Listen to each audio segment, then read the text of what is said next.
Okay, this is video number 2. So I'm going to just try to explain the growth stuff and be like a little bit about the graph part. Uh, yeah. So there are 2 growth rate rules you need to know. These are just rules. Like, don't even like think about it. Like, just think about them like as rules. The first one is that if you have something in the denominator, that becomes multiplication. So that'd be 1 times x.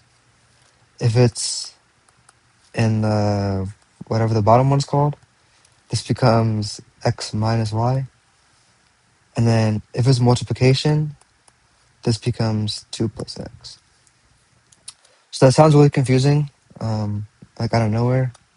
Just like keep in the back of your mind. I'll just move it to the corner right here. So growth rates. In the first practice exam, the 2025 winter one, it asks you to like prove your growth rates or whatever. So I'm going to explain how to do that. So if you go back to our original Romer model production equation, which is this one right here, and I'll circle this in red. If you write that down here, this is your equation. Y equals AT, gamma, I keep fucking up that Y, gamma, and then your labors. And the first step you're going to want to do here is you're going to want to change this part right here, LYT. You're going to change it to this part right here. So that's why I explained it in the last video, like how to do it like this. Because to find the, or to prove the growth rate, you're just going to want to change this right here, LYT, into this equation right here. So you're going to want to turn this into this. So if you rewrite that, YT equals AT gamma 1 minus little l n over t. Now this is your output model for like the whole thing. This is your big one. Now to find GDP per person or output per person, you want to divide the whole thing by NT. Which, what is NT? Well, if you go back up to the very top, NT, if you can read that, NT stands for your population. So to find, this is your GDP in general. To find your GDP per person, you want to divide everything by the population. So this big Y right here, this becomes little y yt equals AT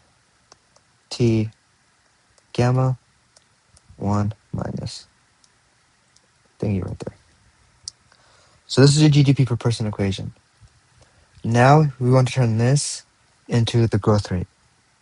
So if you remember the rules like before, if you remember these rules from up there, to find the growth rate, you put a G in these ones. So this becomes GY equals little gamma A over T. And then this right here is a constant, 1 minus L. That is as a constant, so that's just 0. So plus 0.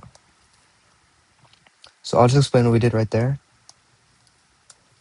So for the growth rates, you have to put a G in front of them. And then if there's like, see where there's an exponent right here? I brought that down to the very front. Because if you remember that rule I did in the beginning, exponent right here, I brought that down to the very front. So to multiply it. So I brought that down. That becomes G y a over t. Now, and the reason why this is 0 right here is because this is a constant.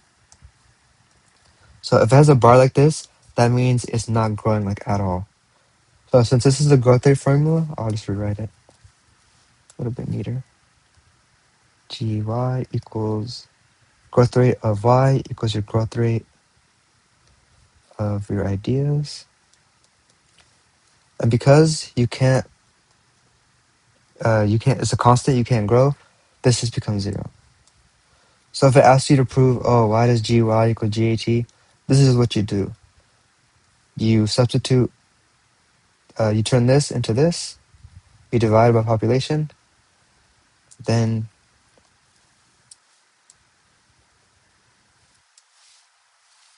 one minus L,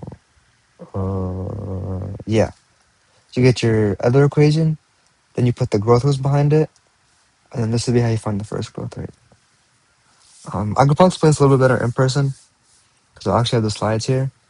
But this is the general idea. If I ask you to prove y does gy equals ga, this is just a general process you do right here. So that's the growth rate of equation number 1, which was the one in red. Now I'll circle the second one in yellow because that's the second one the practice exam asked you to find. This one is like super similar. So if you write down the second equation, which was your ideas production function, at plus 1 equals z lat. This one was like a lot easier. So obviously you want to find like ideas per person and like how much each researcher can produce. So you just divide that by at. And so this just straight up becomes GA equals Z. Wait, I missed a step right there actually. Erase the last 30 seconds from your mind. I can't not edit this. So you divide this whole thing by A, and then, oh yeah, okay. Okay, completely reset. Forget I said anything. So let's see, you write the idea production equation, LAT. So just like how, man, that's not good handwriting, bro. I skip this part, let's fast forward. AT plus 1 equals 0. Okay, now you can stop scrolling ahead. So if you remember here, how we substituted LYT, we're going to do the same thing to LAT. So if you remember from up here, LAT also just equals this one. So step 1, step 2, you're going to want to rewrite the equation to Z LAT, which is also just equal to little l times the population. So this becomes this, and then so this is still your regular production equation, just rewritten a different way. Now to find the growth rate, what you're going to want to do is you're going to divide the whole thing by A. Now you remember saying why? Why do we do that? Well, if you remember from right here, the change in population divided by the old population, that's your population growth percentage. So if you put that same idea here, the change in your ideas divided by how much ideas you had in the beginning, that would just be like your percentage, which would be called GA. And GA would be equal to Z little l population divided by AT. Now, this is the growth rate formula, but it's not the last step. So if you go back to the growth rate rules I put on the very right, I'm going to move this down a little bit so I can do it a little easier. So if you guys put the rules right there, so let's say GA equals, so Z, these are all multiplications. Z is multiplying by little n is multiplied by population. So what do you do when you multiply? You just add it. So that would be Z plus, that'd be growth rate of Z, sorry. That'd be growth rate of Z plus growth rate of L, little l, plus growth rate of the population. And because it's dividing by A, as you can see right here, dividing by A, that would be minus your growth rate of A. Now, if you guys remember, at the very top right here, since there was a bar right here, that means it's constant. That means there's no growth going on. So this equation becomes GA. Now, since these two have the bars right here, that means they're not growing. So that means there's 0. So 0 plus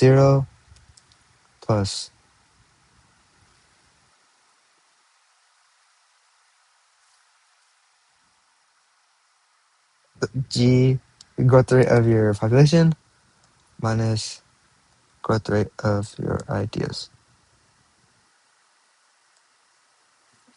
Now, Let's say this GA is actually 0. Let's say this is 0. What does this mean? Well, if we do the math, this pretty much just means that GAT equals GNT. What does that mean? Well, that means the growth rate of your ideas, I'm not gonna write that down. The growth rate of your ideas is directly linked to your population.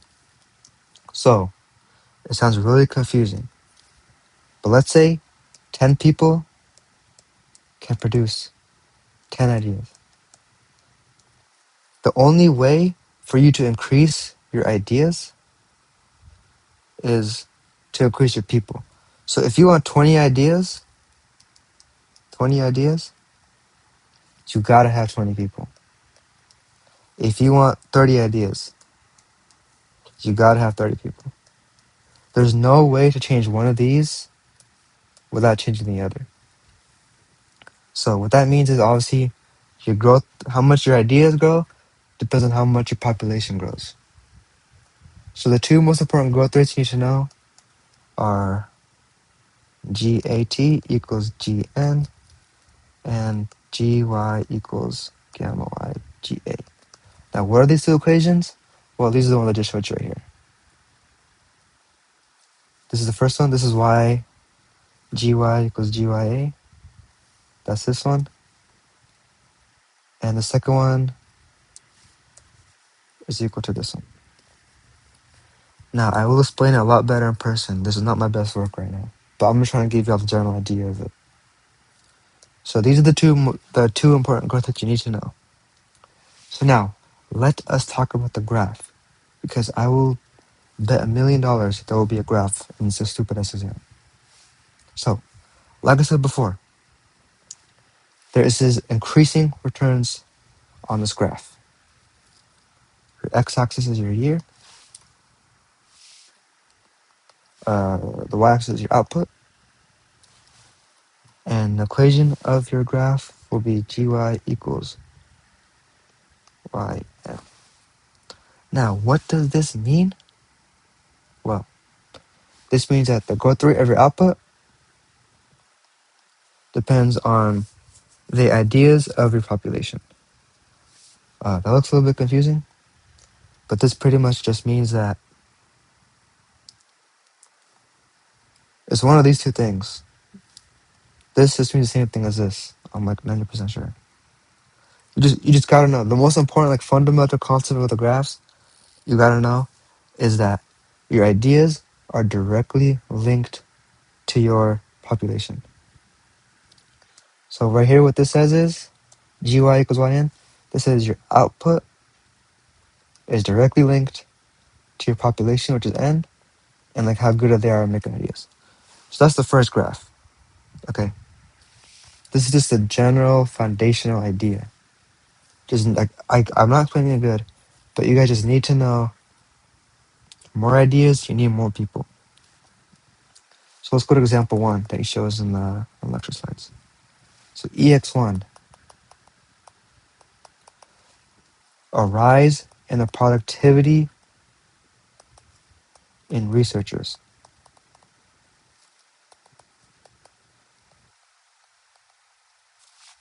Okay, you guys can probably read that.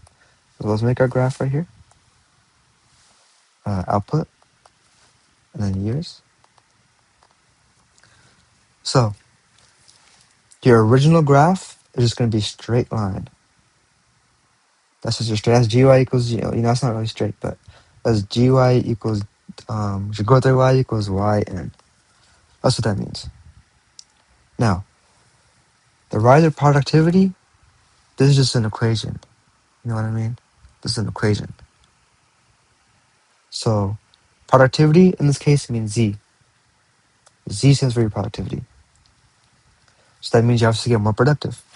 So, you go along the original growth path, and then you get more productive. That's what a rise of productivity is. But notice it's the same exact slope as the original one. So the most important thing I will tell you from this one, if it says changing this, changing this, changing that, you must always keep the slope the same, only if n changes. So again, this is an idea explained better in person. But whenever you're drawing the graph and it says, oh, this changes, oh, that changes. Like for example, 2, he says the rise in the share of researchers. And researchers is obviously LAT. So, you know, you have, let's say this is researchers. So this is you saw the old graph here. The new graph, you draw the line. Oh, there's no researchers. It still goes up, but it still eventually reaches the same slope as before. So what you need to know is the variables in the production equation. Let me see here. Yeah, in these 2 equations right here, only if n is being changed do you change the slope, like this. If it says there's a rise in the productivity of people, then you draw the old growth path, and it's a completely new slope. It's completely new. This I'll explain better in person. I can't do it over video because I don't have the slides on me. But if the question asks you a rise in this, a rise in that, only if there's a rise in population, then do you change the slope. Otherwise, you just like draw like a new part of the graph, like down, but it always has the same slope as the original. That doesn't make any sense. No, that makes sense. You guys can understand. Only if population changes, then the graph changes. The slope of the graph changes. Otherwise, you draw a new line indicating whether it goes up or down, but the new line is always going to have the same slope as the old one. So that was Roman model pretty much. I hope you guys at least learned one new thing from this. So, yeah, I'll see you guys, I don't know, in like a day.